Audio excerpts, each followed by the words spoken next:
Welcome to episode 11 of Let's Play Civilization 3 Play the World. Now I was going to try to do something different here I've been doing post-commentary, as you might be able to tell. I was thinking of doing live commentary, but when I tried it, it was all skippy and didn't work out well at all, so I'm afraid we're stuck with post-commentary for the time being, but that's alright, it's okay. Just means I'll be chasing after myself, basically. Alright. Well, we're moving right along here. So you can see we're entering new territory here, and wait a minute, what's that? That is an Arab galley. I guess we have made contact with our final foreign country. Now let's go back up there and let's talk to him. Having a little trouble there, but there we go. There are the Arabs. Now, the good thing about them, they've been isolated, so they're actually behind us in technology, which is good, because we might be able to help each other get ahead and catch up with everyone. Now, I want to know where he is, so I decided to trade a world map with him. So, alright, here we go. And as you can see,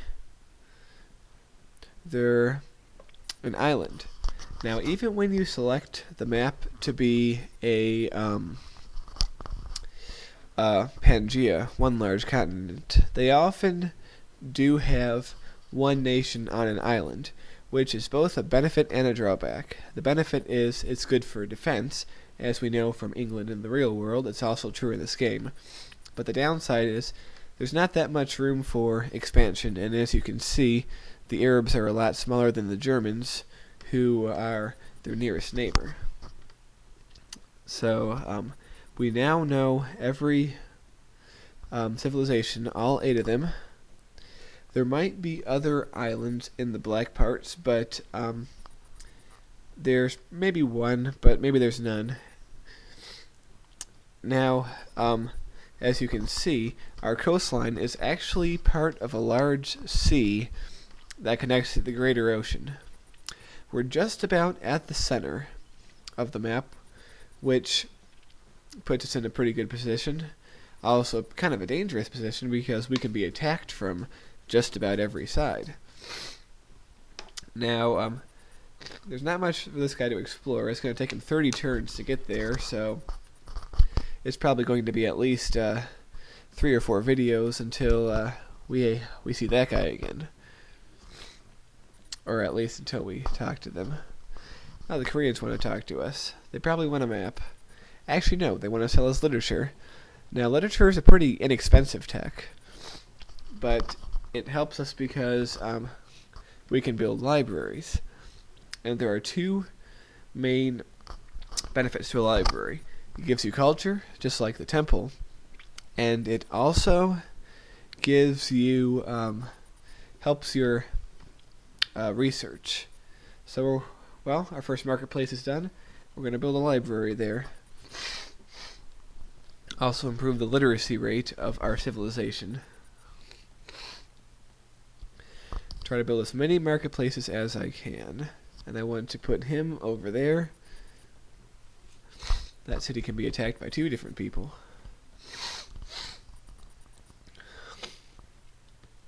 Alright. Fortify him.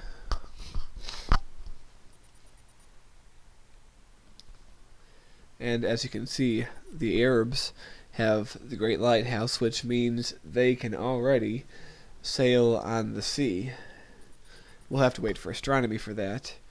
And once we get to navigation, there's no place on the map we can't reach. So not long after that, there will be no more black, and we'll know every square of the map. Right? Well, Koreans are complaining. What's new? Get some troop movements there. And here's the debate. Do I want to build another soldier, or do I want to build an improvement? And what I decided to do is build a marketplace for now, what I usually do is I alternate. One, I'll build an improvement, and then I'll build a soldier. So that way, it's kind of a well-rounded way to build your empire. You build build your army up, and you build your infrastructure. Because I really don't want to mess around with my army now. It's a very tenuous position I'm in. Oh, and we've now discovered the Republic, which means it's time for revolution. They're going to ask you, do you want a revolution, or do you want to stay with what we have? If you say no now, you can still have a revolution, but we're going to let the revolution begin because we want the Republic. Now, normally, this would last a while, this state of anarchy that we've entered into, but since we have a religious civilization, it's already over. Now, there will eventually be 5 choices, but now there's only 2 because these are the only 2 options we know. So we're going to choose Republic because it's far superior to despotism. And it's going to load all the stats. And if you look in the bottom right, you might say, wow, that's a lot of gold we're losing every turn. Is this really worth it? Weren't we better off under despotism? And the answer is actually no.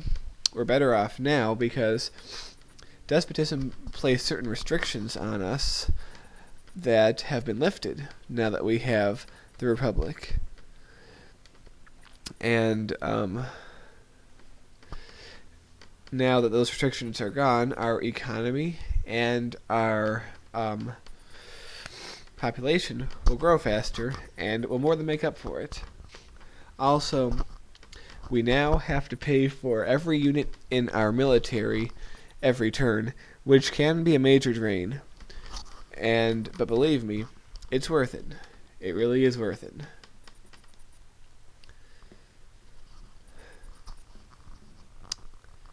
Well, that just about wraps it up for this episode.